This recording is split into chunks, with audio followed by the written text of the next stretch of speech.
ಧ್ರುವ, ನಿನ್ ಹತ್ರ ಒಬ್ಬ 10 ವರ್ಷದ ಹುಡುಗನ್ ಜೊತೆ ಹೊಡೆದಾಡೋ ಅಷ್ಟು ಶಕ್ತಿನೂ ಉಳ್ದಿಲ್ಲ. ಸುಮ್ನೆ ಎಲ್ರೂ ಸಮಯ ಯಾಕೆ ಹಾಳು ಮಾಡ್ತೀಯಾ? ನಿನ್ ಜೊತೆ ನನ್ ಮದ್ವೆ ನಿಶ್ಚಯ ಆಗಿದೆ. ನೀನೇ ನನಗೆ ಎಲ್ರ ಮುಂದೆ ಹೀಗೆ ಹೀಯಾಳಿಸಬಹುದಾ? ನಿನ್ನ ಜೊತೆ ನನ್ ಮದ್ವೆನಾ? ನಿನ್ನಂತ 4 ಹುಡುಗನ್ ಜೊತೆ ಕನ್ಸ್ ಕಾಣೋದನ್ನ ನಿಲ್ಸು ಧ್ರುವ. ಗಾಂಧಾರ ನಗರಕ್ಕೆ ನಿನ್ನ ದೌರ್ಬಲ್ಯ ಏನು ಅಂತ ಗೊತ್ತು. ಹೋಗು, ಮೊದಲು ಈ ಯುದ್ಧ ಗೆದ್ದು ಬಾ, ಆಮೇಲೆ ನನ್ನ ಮದುವೆಯಾಗೋ ಕನ್ಸ್ ಕಾಣು. ಗಾಂಧಾರ ನಗರದ ರಾಜ ಅರುಣೇಂದ್ರನ ಮಗನಾದ ಧ್ರುವ ಅತ್ಯಂತ ಚಿಕ್ಕ ವಯಸ್ಸಿನಲ್ಲಿಯೇ ಶೂರನೆಂದು ಬಿರುದಾಂಕಿತನಾಗಿದ್ದನು. ಹಾಗಾಗಿಯೇ ಅವನ ಮದುವೆ ನಿಶ್ಚಯವನ್ನ ಅಂಬಾಲಿಕೆಯೊಂದಿಗೆ ಮಾಡಲಾಗಿತ್ತು. ಅಂಬಾಲಿಕೆ ಅಂಬರ ದಳದ ಮುಖ್ಯಸ್ಥನ ಮಗಳಾಗಿದ್ದಳು. ಅಲ್ಲದೆ ಧ್ರುವನ ಮದುವೆಯಾಗೋ ಹುಡುಗಿ ಕೂಡ. ಧ್ರುವ ಮತ್ತು ಅಂಬಾಲಿಕೆ ಚಿಕ್ಕವರಿದ್ದಾಗಿನಿಂದ ಸ್ನೇಹಿತರಾಗಿದ್ದರು. ಅವರಿಬ್ಬರ ಮದುವೆ ಗಾಂಧಾರ ನಗರದ ಅತ್ಯಂತ ಶಕ್ತಿಶಾಲಿಯಾದ 2 ಕುಲಗಳ ಸಮ್ಮಿಲನವಾಗಿತ್ತು.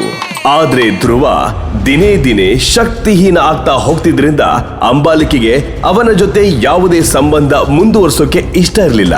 ಸುಕೇಶಿ ಗ್ರಹದಲ್ಲಿ ಅಪ್ರತಿಮವಾದ ಗಾಂಧಾರ ನಗರದಲ್ಲಿ ಇವತ್ತು ಅಲ್ಲಿನ ಮಕ್ಕಳೆಲ್ಲ ತಮ್ಮ ಶಕ್ತಿ ಸಾಮರ್ಥ್ಯವನ್ನ ತೋರ್ಸೋಕೆ ಬಂದಿದ್ರು. ಇದು ಪ್ರತಿ ವರ್ಷ ನಡೆಯೋ ಸ್ಪರ್ಧೆ. ಭೂಮಿಯಿಂದ ಬಹು ದೂರದಲ್ಲಿದ್ದ ಸುಕೇಶಿ ಗ್ರಹ ತುಂಬಾ ಸುಂದರವಾದ ಮತ್ತು ವಿಶಾಲವಾದ ಗ್ರಹವಾಗಿತ್ತು. ಅಲ್ಲಿ ಬರೀ ಪ್ರಕೃತಿಯಷ್ಟೇ ಅಲ್ಲ, ಮನುಷ್ಯರಲ್ಲೂ ಕೂಡ ಚಮತ್ಕಾರಗಳು ಮತ್ತು ಅದ್ಭುತ ಶಕ್ತಿಗಳು ನಡೀತಿದ್ವು. ಈ ಶಕ್ತಿಯಲ್ಲಿ 9 ನಕ್ಷತ್ರಗಳಿದ್ವು. ಅದರಲ್ಲಿ ಒಂದು ನಕ್ಷತ್ರ ಇದ್ರೆ ಆ ಮನುಷ್ಯನ ಹತ್ತಿರ ಯಾವುದೇ ಶಕ್ತಿ ಇಲ್ಲ ಅಂತ ಅರ್ಥ. ಆದ್ರೆ ಅದೇ ಮನುಷ್ಯನ ಹತ್ರ 9 ನಕ್ಷತ್ರಗಳಿದ್ರೆ ಅವನು ಪರಮ ಶಕ್ತಿಶಾಲಿ ಅಂತ ಕರೆಸ್ಕೊಳ್ತಿದ್ದ. ಹೇಗಾದ್ರೂ ಮಾಡಿ ತನ್ನ ಶಕ್ತಿ ಪ್ರದರ್ಶನ ಮಾಡಿ ಮತ್ತೆ ತಾನು ಹಿಂದಿನಂತೆ ಶೂರನೆಂಬ ಪದವಿ ಪಡಿಬೇಕು ಅನ್ನೋದು ಧ್ರುವನ ಆಸೆಯಾಗಿತ್ತು. ಆದ್ರೆ ಅವನ ಸಾಮರ್ಥ್ಯದ ಬಗ್ಗೆ ಸ್ವತಃ ಅವನ ತಂದೆಗಾಗ್ಲಿ ಅವನ ಮಲತಾಯಿಗಾಗ್ಲಿ ಯಾವುದೇ ನಂಬಿಕೆ ಇರಲಿಲ್ಲ.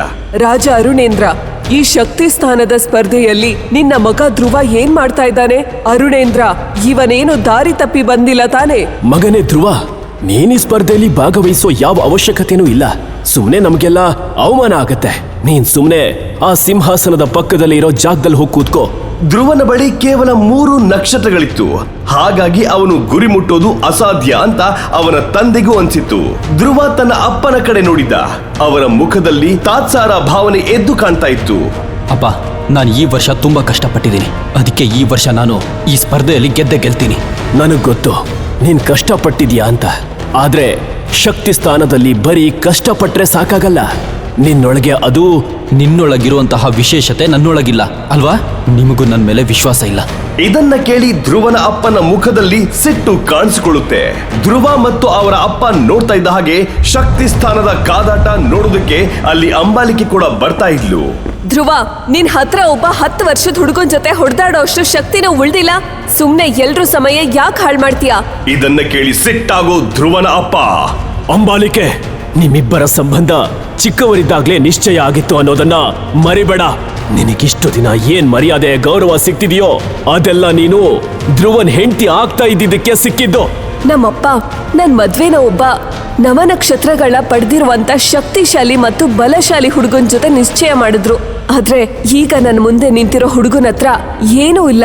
ಅಂಬಾಲಿಕೆಯ ಈ ಮಾತುಗಳನ್ನ ಕೇಳಿ ಧ್ರುವನಿಗೆ ಬೇಸರವಾಗಿ ಕಣ್ಣೀರು ಉಕ್ಕಿ ಬರುತ್ತೆ. ಅವನು ಅದನ್ನ ಎಲ್ಲರ ಎದುರು ತೋರ್ಸ್ಕೊಳ್ಬಾರ್ದು ಅಂತ ಅಲ್ಲಿಂದ ಹೊರಟೋಗ್ತಾನೆ. ಅಳ್ತಾ ಅಳ್ತಾ ಧ್ರುವ ತನ್ನ ಮನೆ ಎದುರಿಗೆ ಇದ್ದ ಅಮ್ಮನ ಸಮಾಧಿ ಹತ್ರ ಬರ್ತಾನೆ. ಎಲ್ಲರೂ ತನ್ನ ಅಪ್ಪನ ಮುಖ ನೋಡಿ ನಗ್ತಾ ಇದ್ದಿದ್ದನ್ನ ನೆನೆಸ್ಕೊಂಡು ಕೋಪಗೊಳ್ತಾನೆ. ಹತಾಶೆಯಿಂದ ಧ್ರುವ ತನ್ನ ತಲೆನ ಅಮ್ಮನ ಸಮಾಧಿ ಮೇಲೆ ಇಟ್ಟಾನೆ. ಮತ್ತೆ ಕಣ್ಮುಚ್ಕೊಂಡು ಹೇಳ್ತಾನೆ, 3 ವರ್ಷ ಆದ್ಮೇಲೆ ಇದೆಲ್ಲ ಮುಗ್ದೆ ಹೋಗುತ್ತೆ ಅಮ್ಮ. ನಾನು ಒಂದ್ ವೇಳೆ ನನ್ನ ಶಕ್ತಿಗಳನ್ನ ವಾಪಸ್ ಪಡಿತಾ ಇದ್ರೆ ಇಡೀ ಗಾಂಧಾರ ನಗರದ ಮುಂದೆ ಅಪ್ಪ ತಲೆ ತಗ್ಗಿಸಿ ನಿಲ್ಬೇಕಾಗುತ್ತೆ. ಅಷ್ಟಕ್ಕೂ ನನ್ನ ಶಕ್ತಿ ಯಾಕೆ ಹೆಚ್ಚಾಗ್ತಾ ಇಲ್ಲ ಅಂತ ಹೇಳಿ ಧ್ರುವ ತನ್ನ ಕೈಯನ್ನ ಬಿಗಿಯಾಗಿ ಮುಷ್ಟಿ ಮಾಡಿ ಹಿಡಿದು ನೆಲಕ್ಕೆ ಗುದ್ದೋಕೆ ಶುರು ಮಾಡ್ದ. ಅವನ ಕೋಪವನ್ನೆಲ್ಲ ಹಾಕಿ ನೆಲಕ್ಕೆ ಹೊಡಿತಾ ಇದ್ದ. ಸ್ವಲ್ಪ ಹೊತ್ತಾದ್ಮೇಲೆ ಸುಸ್ತಾಗಿ ಹೊಡೆಯೋದನ್ನ ನಿಲ್ಸಿ ಮಾತಾಡೋಕೆ ಶುರು ಮಾಡ್ದ. ಅಮ್ಮ, ಎಲ್ಲ ಮುಗೀತು. ಈಗ ಯಾವ್ದಾದ್ರೂ ಒಂದು ಚಮತ್ಕಾರನೋ ಅದ್ಭುತನೋ ಆದ್ರೆ ಮಾತ್ರ ನನ್ನ ಶಕ್ತಿ ವಾಪಸ್ ಬರುತ್ತೆ. ಆಗ ಅವನ ಕಿವಿಯಲ್ಲಿ ಒಂದು ಧ್ವನಿ ಕೇಳಿ ಬಂತು. ಧ್ರುವ, ನಿನಗೆ ನನ್ನ ಮಾತು ಕೇಳಿಸ್ತಾ ಇದೆಯಾ? ತನ್ನ ಹೆಸರು ಕೇಳ್ತಾ ಇದ್ದ ಹಾಗೆ ಧ್ರುವ ಬೆಚ್ಚಿ ಬಿದ್ದು ತನ್ನ ಸುತ್ತ ಎಲ್ಲ ಕಡೆ ನೋಡ್ತಾನೆ. ಹೊರಗೆಲ್ಲ ಹುಡುಕೋದನ್ನ ನಿಲ್ಸು ಧ್ರುವ. ನಾನು ನಿನ್ನ ಉಂಗುರದಲ್ಲೇ ಇದ್ದೀನಿ. ಅದನ್ನ ಕೇಳ್ತಾ ಇದ್ದ ಹಾಗೆ ಧ್ರುವ ತನ್ನ ಬಲಗೈಯ ಬೆರಳಿನಲ್ಲಿದ್ದ ಒಂದು ಉಂಗುರವನ್ನ ನೋಡಿದ. ಆ ಉಂಗುರ ಧ್ರುವನಿಗೆ ಅವರ ಅಮ್ಮ ಕೊಟ್ಟಿದ್ದ ಕೊನೆ ಉಡುಗೊರೆಯಾಗಿತ್ತು. ನೋಡ್ತಾ ಇದ್ದ ಹಾಗೆ ಆ ಉಂಗುರದಲ್ಲಿ ಅದೇನೋ ವಿಚಿತ್ರವಾದ ಚಟುವಟಿಕೆ ಶುರುವಾಗಿ ನೋಡಿ ಧ್ರುವ ಗಲಿಬಿಲಿಗೊಂಡ. ಕೆಲವೇ ಕ್ಷಣದಲ್ಲಿ ಆ ಉಂಗುರದಿಂದ ಬಿಳಿ ಹೊಗೆ ನೆರಳಿನ ರೂಪದಲ್ಲಿ ಹೊರಬಂತು. ನಿಧಾನವಾಗಿ ಆ ನೆರಳು ಒಬ್ಬ ವಯಸ್ಸಾದ ವ್ಯಕ್ತಿಯ ರೂಪ ಪಡ್ಕೊಳ್ತು. ತನ್ನ ಕಣ್ಣ ಮುಂದೆನೆ ಇಷ್ಟೆಲ್ಲ ಆಗ್ತಾ ಇದ್ದಿದ್ದನ್ನ ನೋಡಿ ಧ್ರುವನಿಗೆ ತನ್ನ ಕಣ್ಣ ಮೇಲೆ ತನಗೆ ನಂಬಿಕೆ ಬರಲಿಲ್ಲ. ಹೆದರುಕೊಂಡೆ ಧ್ರುವ ಆ ವಯಸ್ಸಾದ ವ್ಯಕ್ತಿನ ಕೇಳ್ದ, ಯಾರು ನೀವು? ನನ್ನ ಉಂಗ್ರದಲ್ಲಿ ನೀವೇನ್ ಮಾಡ್ತಾ ಇದ್ರಿ? ಧ್ರುವ ಆ ಪ್ರಶ್ನೆಗಳನ್ನ ಕೇಳ್ತಾ ಇದ್ದ ಹಾಗೆ ವಯಸ್ಸಾದ ವ್ಯಕ್ತಿಯ ಆ ಬಿಳಿ ನೆರಳು ಅವನ ಸುತ್ತಲೂ ಸುತ್ತೋಕೆ ಶುರುವಾಯ್ತು. ಅದನ್ನ ನೋಡೋಕೆ ಧ್ರುವ ಪದೇ ಪದೇ ತಿರುಗ್ತಾ ಇದ್ದ. ಒಮ್ಮೆ ಆ ನೆರಳು ಧ್ರುವನ ಮುಂದೆ ಬಂದ್ರೆ ಅದನ್ನ ನೋಡೋಷ್ಟ್ರಲ್ಲಿ ಅದು ಅವನ ಹಿಂದೆ ಹೋಗ್ಬಿಡ್ತಾ ಇತ್ತು. ತುಂಬಾ ಹೊತ್ತು ಆ ನೆರಳು ಧ್ರುವನ ಸುತ್ತ ಸುತ್ತಿ ಅವನ ಪ್ರಶ್ನೆಗಳಿಗೆ ಉತ್ತರಿಸೋದಕ್ಕೆ ಒಂದು ಜಾಗದಲ್ಲಿ ಬಂದು ನಿಂತ್ಕೊಳ್ತು.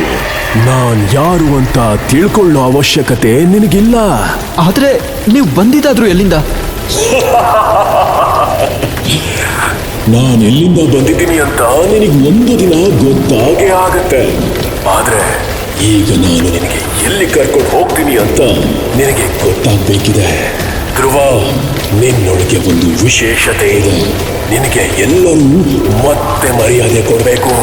ಮತ್ತೆ ನಿನ್ನ ಶಕ್ತಿಯ ನಕ್ಷತ್ರಗಳು 3ರಿಂದ 9ಕ್ಕೆ ಮುಟ್ಬೇಕು ಅಂತ ನಿನಗೆ ಅನ್ಸಲ್ವಾ? ಒಂದು ದಿನ ಮತ್ತೆ ನೀನು ಏಕಲವ್ಯ ಅಂತ ಕರೆಸ್ಕೊಳ್ಬೇಕು ಅಂತ ನಿನಗೆ ಅನ್ಸೋದಿಲ್ವಾ? ಹೌದು, ಆದ್ರೆ ಹೇಗೆ? ನಂಗಂತೂ ಯಾವ ದಾರಿನೂ ಕಾಣ್ತಿಲ್ಲ. ಅದೆಲ್ಲವನ್ನ ಮರ್ತ್ಬಿಡು. ಈಗ ಸಮಯ ಮೀರ್ತಿದೆ. ಮೊದಲು ನೀನು ಆ ಸ್ಪರ್ಧೆಯಲ್ಲಿ ಗೆದ್ದು ಬಾ. ನಾನು ನಿನ್ ಜೊತೆ ನಿನ್ನ ಉಂಗುರದಲ್ಲೇ ಇರ್ತೀನಿ. ಬೇಗ ಹೊರಡು. ಧ್ರುವ ವಾಪಸ್ ಸ್ಪರ್ಧೆ ನಡೆಯೋ ಸ್ಥಳಕ್ಕೆ ಹೋಗಿ ತನ್ನ ಹೋರಾಟಕ್ಕೆ ತಯಾರಾಗ್ತಾನೆ. ಅವನನ್ನು ನೋಡಿ ಅಲ್ಲಿದ್ದ ಸೈನಿಕ ನಗೋದಕ್ಕೆ ಶುರು ಮಾಡ್ತಾನೆ. ನಿನ್ನ ತಂದೆಯ ಮರ್ಯಾದೆಯನ್ನ ಮಣ್ಣು ಪಾಲು ಮಾಡಲು ಬಂದಿಯಾ? ಅಷ್ಟಕ್ಕೂ ತಾನು ಮದುವೆ ಆಗ್ಬೇಕಿರೋ ವ್ಯಕ್ತಿಯ ವಿರುದ್ಧವೇ ಅಂಬಾಲಿಕೆ ಷಡ್ಯಂತ್ರ ಹೂಡಿದ್ದು ಯಾಕೆ? ಆ ಉಂಗುರದಲ್ಲಿ ಬಚ್ಚಿಟ್ಟುಕೊಂಡಿದ್ದ ಆತ್ಮ ಯಾರ್ದು? ಧ್ರುವ ತನ್ನ ತಂದೆಯ ಗೌರವವನ್ನ ಮತ್ತೆ ದೊರಕಿಸಿಕೊಡ್ತಾನ? ಇದೆಲ್ಲ ಗೊತ್ತಾಗ್ಬೇಕಂದ್ರೆ ಈಗಲೇ ಡೌನ್ಲೋಡ್ ಮಾಡಿ ಪಾಕೆಟ್ FM ಮತ್ತು ಕೇಳಿ ರೋಚಕ ಕಥೆ ಯೋಧ.